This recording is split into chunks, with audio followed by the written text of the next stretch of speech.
නිම් පෙරත් නොදුටු මේ ලෝකයේ රුදු සපුන් නිබඳ සරණාබිමේ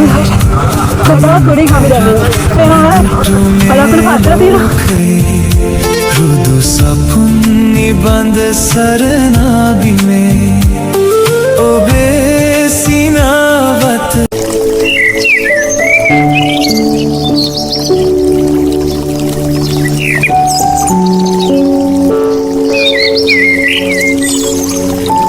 අරුණු විහිදුවාවී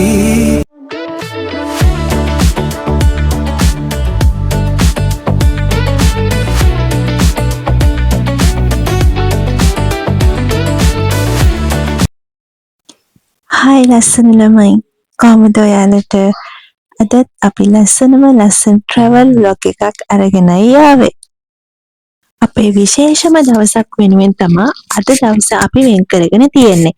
ඉතින් එහෙනම් අද අපි යන්නේ කොහෙද කියලා බලමු මේ වීඩියෝ එකෙන්. ඉතින් මේ තමයි ලොක්කල්ලොය. මහියංගනයේ දිස්ත්‍රික්කයේ තමයි මේ ලොක්කල්ලොය පිහිටලා තියෙන්නේ. ඉතින් මේ ලොක්ගල්ලොය හරහා වැටලා තියෙන මේ පාරෙන් ගියපුවාම ඔයාලට බදුල්ල පැත්තට යන්නත් පුළුවන්, නුවරඑළිය පැත්තට යන්නත් පුළුවන්. ඉතින් මේ තමයි ලොක්ගල්ලොයේ පිටවාන. මේක ස්වභාවික පිටවානක්. මේ ඔයාලට පේනවා නේද? හරි ලස්සනයි මේක. වාහන දානකොට ගොඩක් ලස්සන ඇති. ඉතින් ඔයාලට මේ පාරේ කෙලින්ම ගියොත් එහෙම බදුල්ල පැත්තට යන්න පුළුවන්. දුම්හිඳැල්ල, බණ්ඩාරවැල ඒ පැත්තට යන්න පුළුවන්. නැත්නම් මෙතනින් දකුණට හරවලා ගියොත් එහෙම ඔයාලට රන්දෙනිකර ඩෑම් එක හරහා නුවරඑළිය පැත්තට යන්න පුළුවන්. මේ පාර රජමාවත කියලාත් හඳුන්වනවා. ඉතින් මේ පාර ගොඩක්ම ලස්සනයි. මේ තියෙන්නේ වියානා ඇලේ ආරම්භක ස්ථානය. ඉතින් මේ වියානා ඇල ඔයාලට බලා ගන්න පුළුවන්. මහියංගනේ ඉඳලා පිබිලට යනකොට මේ ඇල හම්බ වෙනවා මගදී. ඉතින් ඒ ඇලේ ආරම්භක ස්ථානය තමයි මේ තියෙන්නේ. මෙතන මිනිපේ අමුණ කියලාත් කියනවා. නැත්නම් මේ බෝඩ් එකේ තියෙන්නේ මිනිපේ දකුණු ඉවුරු ඇල කියලා. මෙතනින් තමයි වියානා ඇලේ ආරම්භය සිද්ධ වෙන්නේ. ඉතින් මේ රජමාවත හරිම ලස්සන නිස්කලංක පාරක්. වාහන අඩුයි, මිනිස්සු අඩුයි. හැබැයි වනසත්තු නම් ඉන්නවා කියලා තැනින් තැන බෝඩ් දාලා තිබ්බා. ඉතින් ඔයාලා යනවා නම් කල්පනාවේ යන්න. අනිත් දේ තමයි රාත්‍රියේදී මේ පාර පාවිච්චි කරනවා නම් ගොඩක්ම කල්පනාවේ යන්න. මොකද වනසත්තු පාරේ ඉන්න පුළුවන්. ඉතින් මේ තියෙන්නේ රන්දෙනිගල ඩෑම් එක. රන්දෙනිගල පිටවාන තමා මෙතන තියෙන්නේ.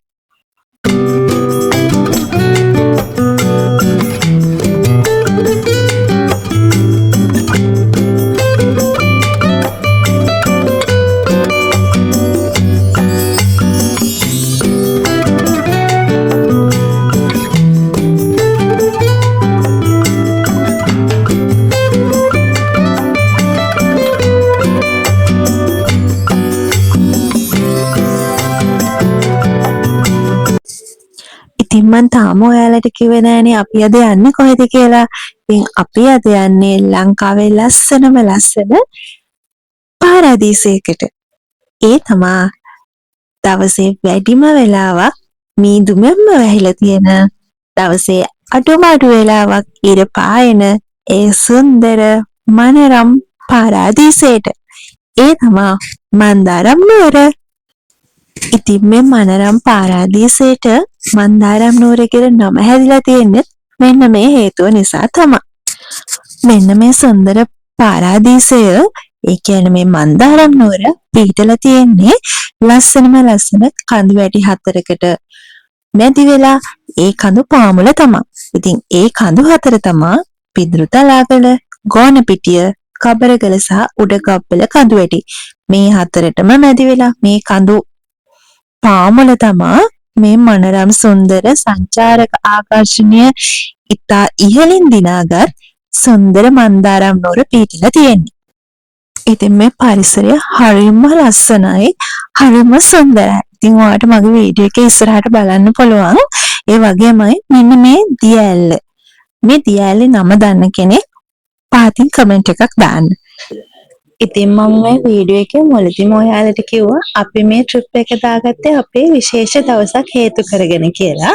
ඉතින් ඒක තමයි අපේ මැරේජ් සෙකන්ඩ් ඇනිවර්සරි එක වෙනුවෙන් තමයි අපි මේ ට්‍රිප් එක දාගත්තේ. ඉතින් ඒ වෙනුවෙන් තමයි අපි මේ සුන්දර මන්දාරම් නුවරට යන්නේ. ඉතින් අපි යන්න ටිකකට කලින් මෙහෙට හොඳටම වැහැලා පායලා තිබුණේ. අපිට මගදීත් බස් හම්බුණා. ඒත් මේ හරියට ගොඩක් ලොකුවට වැහැලා තිබුණා. මේ දියඇලි මේ දිය පාරවල් වලට දකින්න පුළුවන් වතුර බොර පාටයි හොඳටම වැහැලා තිබුණා. ඉතින් මේ මම රවුම් කරලා ඔයාලට පෙන්වන කොටසේ ගොඩක් ලොකු නායක් ගිහිලා තිබුණා. ඒක දැක්කම ඇත්තටම බය හිතෙනවා. තී හරිය ගොඩක් ඩැමේජ් වෙලා තිබුණේ පාර අර පහුගිය කාලේ දිත්‍රා හේතු කරගෙන. ඒ කොහොම නමුත් පරිසරය නම් මාරම ලස්සනයි. මාට පේනවා ඇතිනේ මේ සුන්දර පරිසරය. ඉතින් අපි අද නවතින්නේ ලස්සන කබානයකට. ඒ කබානයකට යන පාර තමයි මේ මන්දාරම් නුවර ටවුන් එකට කලින් තමයි මේ කබානයකට යන පාර තියෙන්නේ. ඉතින් මම ඔයාලට කියන්නම් දැන් මෙතන ඉඳලා ඒ කබානයකට යන්නේ කොහමද කියලා. පාර ගොඩක් කවලින් මම බයික් එකෙන් බහලා යන්නේ. එනවා.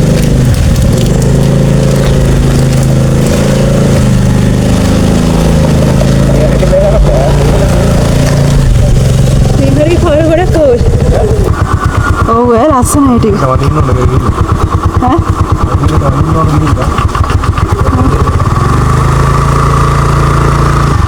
අර ලොකු නායක් ගිහලා තියෙන නේද අය? පාර වහලා තියෙන තාම. ඒක මොකද ඒ පාරේ හේතුව එහාට තියෙන්නේ? ඒකේ වැල්ලගිරි පාර. වැල්ලගිරි පාර. එතකොට මේ ගම්මාට යන්නේ කොහොමද? අර පැත්තේ ඉන්නේ මේ මන්දාරම් නුවර. ඒ පැත්තෙන් එන්නේ. මේ පැත්තේ මඟට යනවා අතට මන්දාරම් නුවර. එතකොට අයියේ මේ කට්ටියන්ට මේ පැත්තේ හානි වුණාද? ඒ කියන්නේ මිනිස්සු එහෙමනේ. එතකොට ඒ නායද අය 15 කිලෝමීටර්. ඔව් ඒ පැත්තට ගිහලා මේ පැත්තේ ගොඩක් නාය ගිහිල්ලා තියෙනවා. දිට්ටා වලට පාරදයර පේන්නේ සෑහෙන්න ගොඩක් ඩැමේජ් වෙලා තියෙනවා. කන්ද ගොඩක් නාය ගිහිල්ලා තියෙනවා. මම වීඩියෝ එකේ ඔයාලට පෙන්නලා තියෙනවා. ඒක බලන්න පුළුවන් ඔයාලට වීඩියෝ එක බලනකොට. කන්ද වැඩි. වැඩි අංකවයි පොඩක් අමාරු වෙයි පොඩක්.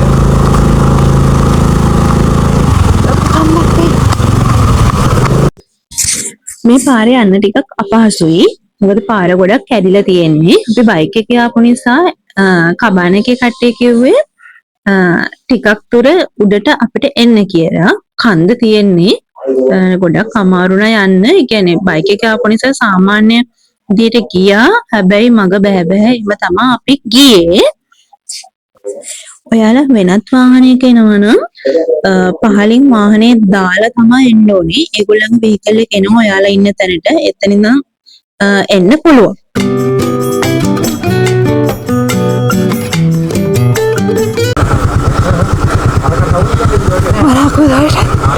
ගොඩක් උඩින් අපි දැන් ඉන්නේ. පේනවද? බලාකුළු පාතලා තියෙනවා. ආරහස. හරි හතේ. අර පොතේ කබාන තියෙනවා. හරි ඇති.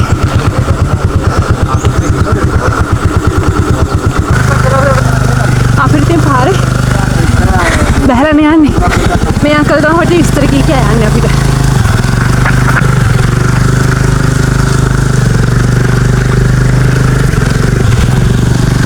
හිතේ තියෙන්නේ. හේනස්. යන්නේ කියලා ඒත් මට බහැලා නැන්න වෙන්නේ. බහින්නද? බහින්න පොඩ්ඩක් බස්. එබින්. අර සිග්නල් එහෙම තියෙනවද? සිග්නල් තියෙනවද?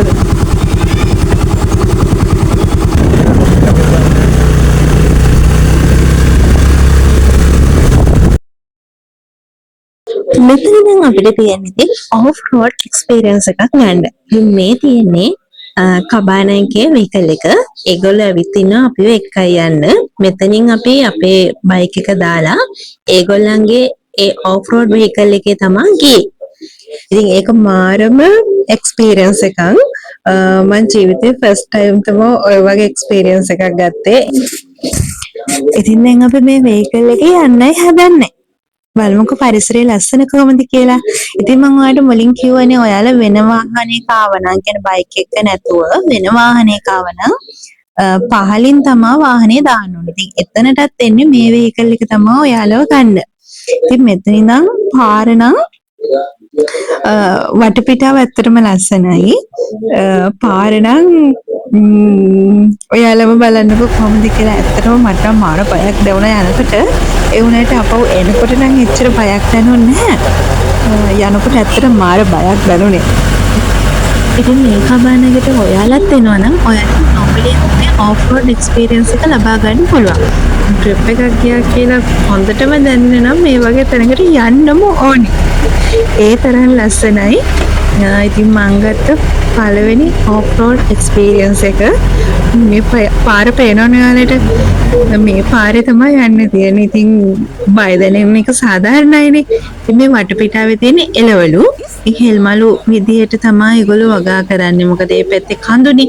ඒ නිසා ඒගොල්ලෝ වගා කරන්නේ හෙල්මලු විදියට. ඉතින් හැමතැනම එළවලු තියෙනවා වගා කරලා. හරිම ලස්සනයි.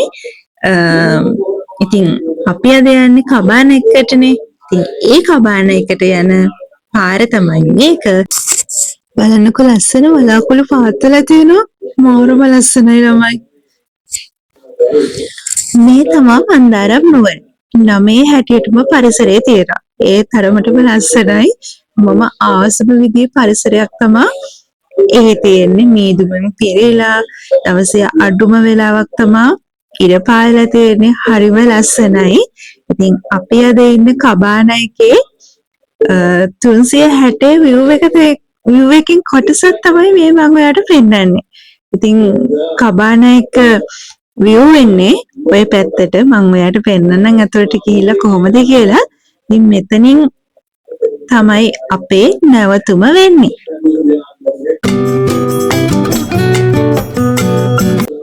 ඉතින් මේ තමයි අද අපි නවතින ලස්සන සුන්දර පාරාදීසය. The Rock Villa මන්දාරම් නුවර.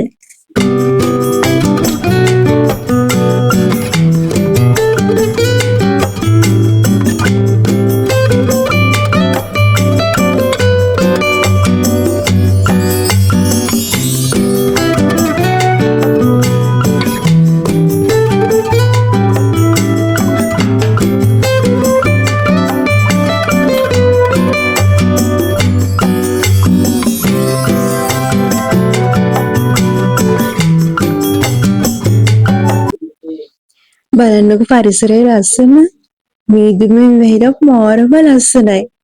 ඔය ඔයාලට පේනව නේද නිල් පාටින් වට කරලා තියෙනවා නිකන් දැලක් වගේ ගහලා. ඒ තියෙන තක්කාලි වගාව. ඒගොල්ලන්ගේ වගාවන්නේ හැම පැත්තෙම තියෙන්නේ. මේ තියෙන්නේ කබාන එකේ ප්‍රයිවට් පූල් එක. ඉතින් හරිම නිදහස් තැනක්. ඉතින් අපි ආවේ අපේ සෙකන්ඩ් ඇනිවර්සරි එක වෙනුවෙන්නේ. ඉතින් ඇත්තටම මම යනකම් දැනන් හිටියේ නෑ. එතන අපි වෙනුවෙන් සර්ප්‍රයිස් එකක් තිබ්බා කියලා. ඉතින් හස්බන්ඩ් තමයි කතා කරලා කියලා තිබ්බේ කබාන එකේ ඕනට.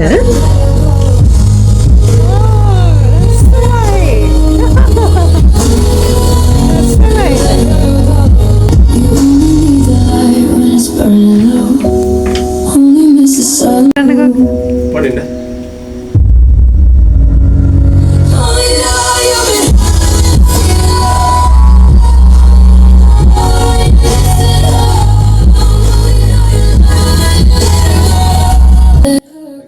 මේ ඉන්නේ කබාන එකේ ඕන මිස්ටර් කවිෂ්ක.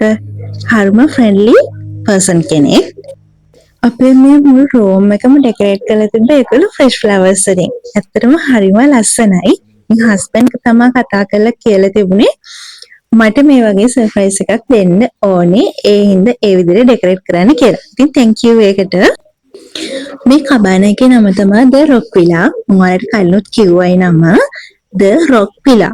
ඉතින් ඔයාලට මේක බුක් කරලා එන්න පුළුවන් මේ එක්ස්පීරියන්ස් එක ලබා ගන්න.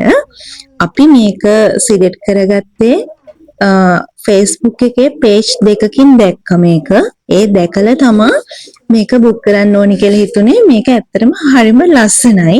ඒ නිසා තමයි අපි මේක බුක් කරලා අපේ ඇනිවර්සරි එක වෙනුවෙන් එන්න ඕනි කියලා අපි තීරණය කරේ.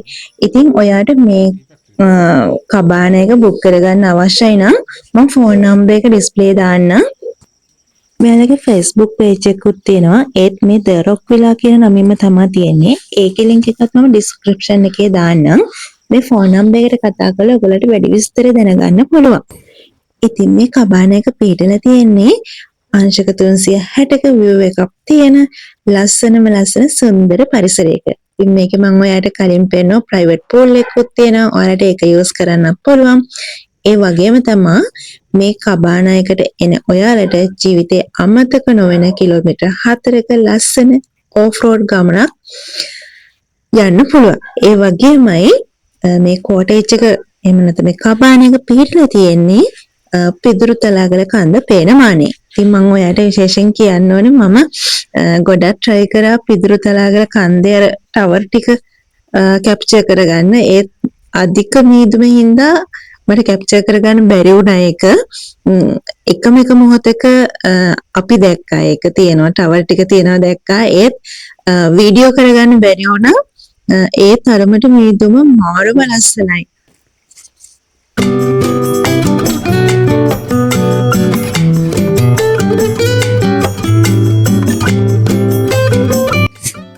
ඉතින් මේ අපේ ඇනිවර්සරි කේක් එකත් කබාන එකේ අයම තමයි අපිට දුන්නේ. ඒ කියන්නේ හස්බන්ඩ් රික්වෙස්ට් කරලා තිබුණා මේ විදිහට කේක් එකක් ඕනේ කියලා.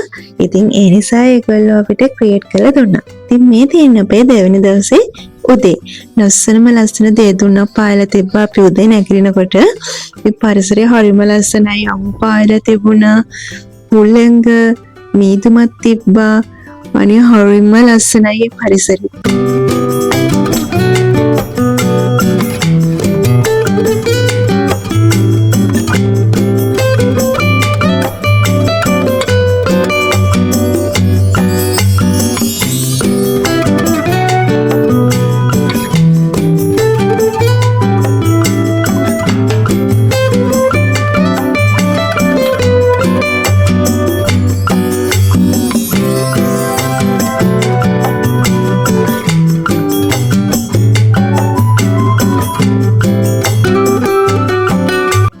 දැන් යන්නේ අපේ බ්‍රෙක්ෆාස්ට් එක ගන්න. ඉතින් ඒගොල්ලෝ අවුට්ඩෝර් තමයි අපේ බ්‍රෙක්ෆාස්ට් එක සෙට් කරලා තිබ්බේ. කෑම ගැන කියනවා නම් ඒගොල්ලන්ගේ කෑම හරිම රසයි, පිරිසිදුයි, පිළිවෙලයි. අපි බ්‍රෙක්ෆාස්ට් එකට යාළගෙන් ඕඩර් කරේ bread and butter and string hoppers. ඉතින් ඒ කෑම හරිම රසයි, පිරිසිදුවට තිබුණා, පිළිවෙලට තිබුණා.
මෙහි ආපුවම ඔයාලට විශේෂ කෑමක් කන්න පුළුවන්. මේ පැත්තටම විශේෂිත කෑමක් කියලා තමයි කිව්වේ. චව් වලින් තමයි හදනවා කියලා කිව්වේ. මේ තියෙන්නේ කෑම. ඔය කුලි වගේ තියෙන්නේ පාන් පිටි. පාන් පිටි වලින් තමයි හදනවා කිව්වේ. චව් වලින් තමයි කරි එක හදනවා කිව්වේ. ඒකල චව් කරියට දාලා තමයි මේවා කන්නේ. චිකන් කරියකුත් තියෙනවා. නමක් දන්න කෙනෙක් කමෙන්ට් එකක් දාගෙන යන්න. අපි නමක් දන්නේ නැහැ. හැබැයි හරිම රසයි. ඔයාලට මෙන්න මේක try කරන්න පුළුවන්. රොක් විලායකට ගිය. ඉතින් අපි අද මෙහි ඉන්න අවසාන දවස.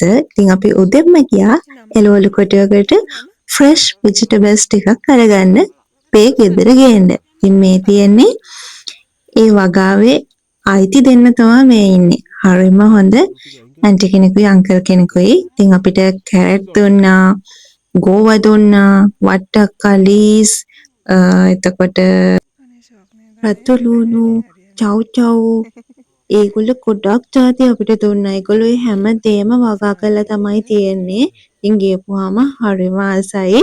ආස හිතෙනවා දැක්කම ඉතින් මේ වගාව ඔය මට්ටමට ගේන්න ඉතින් මේ මිනිස්සු ගොඩාක් මහන්සි වෙනවා. වැස්සත් එක්ක අවුව අඩුයි, සීතල වැඩි. ඉතින් ඒ එළවලු වර්ග වලට ඒ දේශගුණේ තමයි ගැලපෙන්නේ. ඉතින් ඒ නිසා තමයි සාරවත් භාවයට හැදිලා තියෙන්නේ. ඉතින් හරිම ලස්සනයි වටපිටාවේ තියෙන්නේ තනිකරම එළවලු තමයි.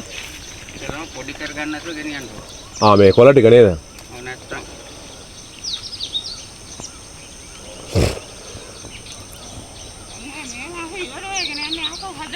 හා. කරත් දාන්න ඕන. මේ පාත්තිමේ කරලා දෙන්න. ඔව්.